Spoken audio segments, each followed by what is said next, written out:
ازيكم كل متابعين قصة فيلم؟ معانا النهاردة فيلم جديد، بس قبل ما نبدأ صلوا على النبي الأول وجهزوا شوب القهوة التمام ويلا بينا. بيبدأ فيلمنا النهاردة مع واحدة اسمها أنجل وهي بتخرج من فتحة التهوية وبتمشي في طرقة كده فيها كذا شخص، واحد منهم بيتحرش ببنت والتاني بيشرب حشيش والباقي بيشرب مخدرات وخمرة. وبنرجع فلاش باك لورا كده لكام شهر عشان نعرف اللي حصل بالظبط. عائلة أنجل كانت فيها 4 أفراد، هي وأختها ووالدها ووالدتها، لكن والدهم انفصل عن والدتها بسبب الخناقات الكتيرة.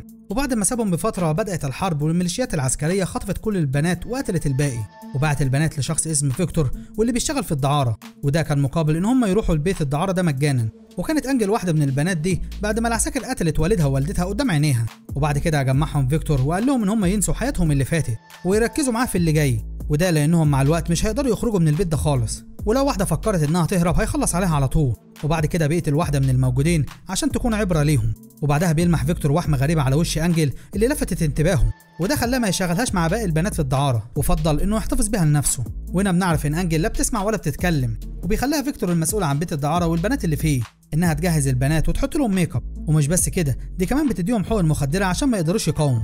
وبالليل كل يوم بتدخل أنجل من فتحة التهوية على الأوضة التانية، وده علشان تدور على أي مخرج تهرب منه. وفي يوم راحت أنجل تودي الأكل لبنت من البنات ولقيتها ميتة، وبنعرف إنها ماتت بعد الشخص ما اعتدى عليها بعنف. وفجأة وهي جنب البنت بيجي شخص كده وبيسحب جثتها عشان يتخلص منها، وبيبان إن هو ده الوضع والروتين في بيت فيكتور، وإن الناس هناك بيعاملوا البنات كأنهم حيوانات. وفي يوم تاني بيطلب فيكتور من أنجل إنها تروح لأوض البنات وتظبط لهم الميك اب بتاعهم، وده علشان في زباين جديدة جاية. وبتدخل ساعتها أوضة فانيا واحدة من البنات اللي بتجهزهم، واللي بتلاحظ إن أنجل ما بتسمعش فبتكلمها وبتتواصل معاها بلغة الإشارة. وبعد ما الزباين ما بتمشي بترجع أنجل أوضة فانيا مرة تانية وبتمسح الدم من على وشها، وبياخدهم الكلام شوية. وبتعرف أنجل ساعتها إن والد فانيا كان ضرير هو كمان، وده سبب معرفتها بلغة الإشارة. وبتفتكر أنجل عيلتها اللي اتقتلت لأنها ما بتكونش اتكلمت مع حد من وقت اختطافها، لكنها بتحس بحركة حد جاي فبتخرج من الأوضة، وبالليل بترجع لها مرة تانية، بس المرة دي من فتحة التهوية عشان ما حدش يشوفها. وبتسأل فانيا إن كانت عرفت الطريق للخروج من المكان ده ولا لأ، لكن أنجل بتعرف إن كل المخارج مقفولة ومستحيل حد يخرج من المكان ده، وبتهون عليها شوية وبتدي لها شوكولاتة.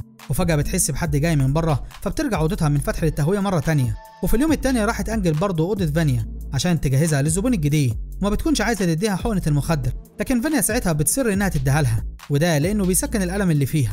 وبتديها أنجل الحقنة وبتمشي، وبتراقب أوضتها من فتحة التهوية بعدها، وساعتها بتشوف راجل بيعتدي عليها بعنف شديد، وبتجري على أوضة فانيا بعد ما الزبون ما بيمشي وبتلاقيها مجروحة جرح جامد.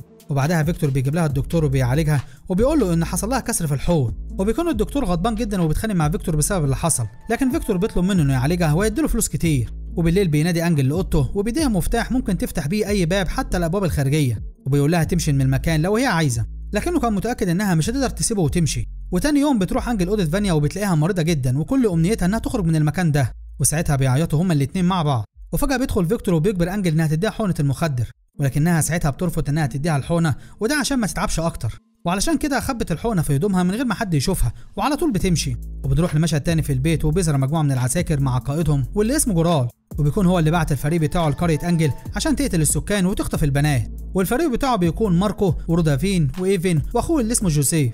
وبيشوف جوران أنجل وبيتعرف عليها، وبيستغرب من فيكتور ليه يحتفظ بيها معاه لحد دلوقتي، وبيقول له فيكتور انها المسؤوله عن المكان كله. وبعدها بيقول جورال لفريقه ان هم يروحوا الاوض ويستمتعوا هناك، وبيروح هو وفيكتور المكتب ويتكلموا شويه. وبيروح واحد من الفريق وهو ايفن لاوضه فانيا، وبيكون شخص متوحش وما عندوش اي رحمه، وبيعتدي عليها لحد ما بيموتها. وفي نفس اللحظه بتكون أنجل شايفاه من فتح التهويه، وعلى طول بتدخل الاوضه عشان تلحق فانيا وبتهجم عليه بالسكينه، وبيقع ايفن على الارض وبتطعنه أنجل اكتر من طعنه، لكنه ما بيموتش على طول، وبعد اكتر من طعنه بيموت اخيرا. ولكن على طول بيسمع فيكتور وجورال صوتهم وهما بيتخانقوا، وعلى طول بيروحوا يشوفوا ايه اللي حصل وبيكسروا باب الاوضه، لكن بتلحق أنجل وبتخرج من فتح التهويه قبل ما يشوفوها. وبيغضب جوران جدا وبيقول لفيكتور مين اللي عمل كده، وفيكتور ساعتها بيحاول انه يهديه وانهم كانوا مع بعض. وفجاه بيسمعوا صوت ورا الحيطه وبيتبعوا مصدر الصوت وبيوديهم لاوضه بنت تانية، وبيلاقي كل البنات ساعتها موجودين الا أنجل هي اللي ما كانتش في اوضتها. وهنا بيعرف جورال ان أنجل هي اللي عملت كده، وبعدها بيطلب من رجالته ان هم يدوروا عليها ويقفلوا المبنى كله، واللي يشوفها يخلص عليها. وبيقف جوران وفيكتور جنب السلم بيتخانقوا، وفي نفس اللحظه دي بتخرج أنجل من فتحه التهويه وكانت قريبه منهم، وبتحاول تخرج بالمفتاح اللي اداهولها فيكتور لكنه ما بيفتحش. وبتعرف ساعتها ان هو ضحك عليها، وده علشان يكسب ثقتها ولانه شايف ان عمرها ما هتفكر انها تهرب. وبتدخل الفتحه مره تانية، لكن جوران ساعتها بيشوفها وبيضرب عليها نار، لكنها بتلحق انها تهرب منه وبتخرج من فتحه الدور الاول. ولكن على طول بيظهر الشخص الضخم ده واللي اسمه الكسندر وبيمسكها، لكنها بتديله حقنه المخدر بتاعت فانيا، وبيسمع جوران وفريقه صوتهم فبيروحوا ناحيه الصوت، لكن بعد ما بتدخل انجل فتحت التهويه مره تانية، لكن جوران بيمسك رجليها فبتضربه بالرجل التانية وبتبعده عنها. وهنا ساعتها جوران بيطلب واحد من رجالته وهو ماركو، وده لانه ارفع واحد فيهم انه يدخل فتح التهويه ومعاه مسدس، وبتخبطه انجل بقلب توب وبتخلص عليه. وبعدها بيروح جوران لعربيه وبيجيب منها بندقيه وشويه قنابل يدويه، وبعدها بيعدي على كل الاوض وبيحط في كل فتحه تهويه قنبله، وبيتملي البيت كله دخان. وبيستغل فيكتور اللحظه دي وساعتها بيقتل رودوفان واحد من رجاله جوران، وده لانهم قتلوا 2 من بناته ولانهم بيدمروا بيت الدعاره بتاعه. وساعتها ما بيبقاش فاضل من التيم القذر ده غير جوران وجوزيه. وبيروح جوران بعد ما بيسمع صوت الطلقه اللي ضربها فيكتور وبيلاقي رودوفان مقتول، ولكنه بيقول ان انجل هي اللي قتلته. وفجاه بيشوف جوران شباك مفتوح وبتكون انجل خرجت منه بره البيت وبتجري ساعتها في اتجاه الغابه، وجوران ساعتها كان بيجري وراها هو واخوه فيكتور. وبعد شويه بيفرقهم كل واحد في اتجاه عشان يلاقوها بسرعه، وبتروح لانجل واللي بتتعب من الجري وبتقع على جثث كتير، وبتكون للبنات اللي ماتت في بيت الدعاره. وبتكمل انجل هروبها، لكن فيكتور بيلحقها وبيلاقيها انه مش عاوز يأذيها، وبيطلب منها انها تديله السكينه اللي معاها، وعلى طول بتصدقه انجل وبتديله السكينه، لكنه بيضربها. وبيكون جوران وجوزيف وصلوا ليهم، وبيقول فيكتور لجوران انه ياخد انجل و50% من مكسب البيت مقابل ان هم ما يقتلوش، وبيتفقوا ان هم ينزلوا الاسلحه ساعتها. وهنا بتسحب انجل سكينه من حزام فيكتور وبتطعنه في رجليه وبتجري، وفي نفس الوقت واللي بيضغط فيكتور على الزناد بالغلط وبتطلع طلقه في جوزيف وبيموت. وجوران ساعتها بينتقم من فيكتور وبيقتله. وبعدها بتوصل انجل لبيت وبتخبط على الباب، وفي اللحظه دي بتقع من طولها وبيغمى عليها، وبتدخلها صاحبه البيت وبتهتم بيها وبتعالجها. وبعدها بتفوق انجل وبتلاقي صوره في الاوضه وبتبان ان صاحبه البيت ده هي مرات ايفن. وقبل ما تلحق انجل انها تعمل اي حاجه بتيجي مكالمه من جوران وبيعرف مرات ايفن ان اللي عندها دي تبقى انجل، فبتهجم عليها على طول بسكينه، لكن انجل بتقدر تضربها وحصاله وبيغمى عليها. وبيوصل جيران لكن انجل بتكون هربت، وبيجري وراها لحد ما بتوصل لمصنع، وبيأمر ساعتها جوران كل العمال المصنع انهم يخرجوا ويقفلوا الباب وراهم.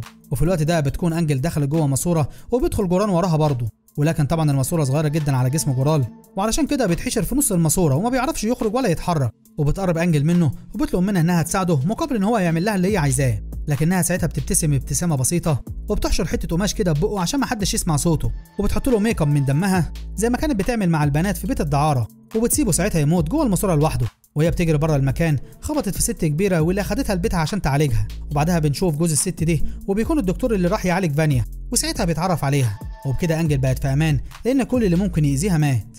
وبكده بيكون فيلمنا خلص النهارده.